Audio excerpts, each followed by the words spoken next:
Assalamualaikum warahmatullahi wabarakatuh. Perkenalkan, kami dari kelompok 9 yang beranggotakan saya Cindy Fatika Sari, Salma Pramela Hardana, dan Suciantika Pratiwi.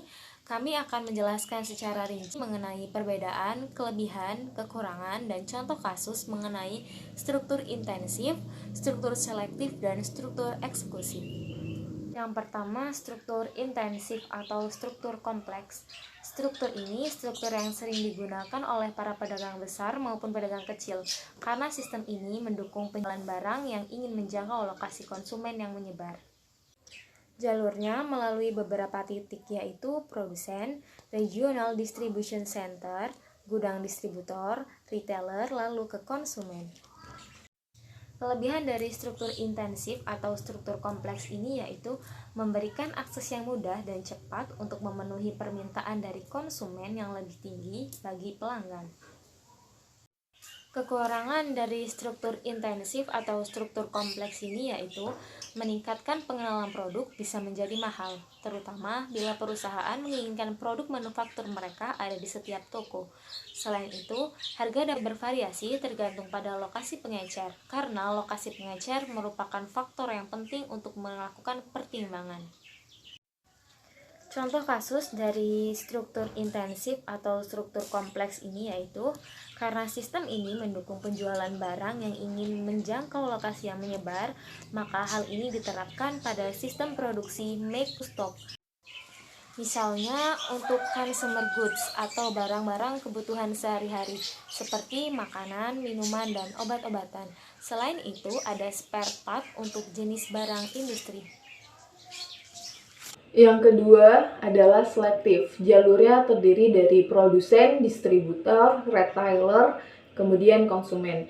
Jalur yang dilalui lebih sedikit dibandingkan struktur kompleks, yang dimaksud untuk menghilangkan penyalur yang tidak menguntungkan.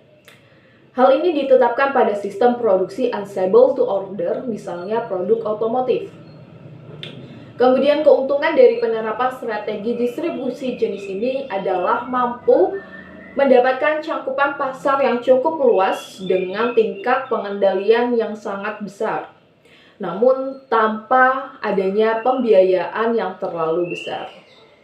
Strategi distribusi jenis ini juga dapat meningkatkan laba yang sangat besar bagi produsen beserta perantaranya. Dalam setiap strategi pasti ada kelemahannya. Dan dalam hal ini kelemahannya adalah jika sekali terjadi kegagalan untuk memperoleh cakupan pasar produk yang dijual, maka juga akan beresiko terlalu besar untuk tidak laku dijual di pasaran yang akan menyebabkan kebangkrutan bagi pembisnis. Produk yang didistribusikan dengan strategi seperti ini biasanya berupa shopping goods atau biasanya material products, dan apabila produsen membutuhkan perusahaan yang akan menjual sejumlah besar produk yang mana harus didukung oleh jasa-jasa yang diperlukannya. Yang ketiga adalah direct atau internet channel eksklusif. Direct atau internet channel eksklusif ini jalurnya hanya terdiri dari produsen yang mengirim barang langsung kepada konsumen. Dengan strategi ini, organisasi menghilangkan intermediasi atau perantara antar titik pengiriman yang disebut dengan proses desintermediasi. Namun, di sisi kelebihannya, direct atau internet channel eksklusif ini memiliki kelebihan dan kekurangan. Di antaranya, kelebihannya yaitu yang pertama, adanya loyalitas yang begitu tinggi dari perantaranya sehingga perusahaan akan mendapatkan dukungan penjualan yang sangat besar serta memperoleh data-data yang digunakan untuk forecasting dan riset pasar. Yang kedua, untuk meningkatkan citra dari sebuah merek produk. Yang ketiga, terdapat tingkat pengendalian yang sangat tinggi tentang harga dan jasa yang akan diberikan oleh si perantara. Dan kekurangannya yang pertama, tingkat penjualan atau volume penjualan yang sangat rendah. Yang kedua, terlalu bergantung dengan satu perantara saja.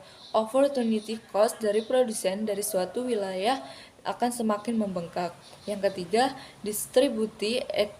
distribusi eksekutif sering menjadi sasaran utama dari undang-undang anti monopoli yang sering terjadi pada beberapa negara. Nah, strategi distribusi seperti ini membutuhkan adanya kemitraan yang kuat di antara para produsen dengan perantaranya. Sedangkan produk yang cocok dalam strategi distribusi seperti ini meliputi specialty produk atau dalam beberapa kasus shopping produk serta capital goods. Sekian dari kelompok kami akhiri. Wassalamualaikum warahmatullahi wabarakatuh.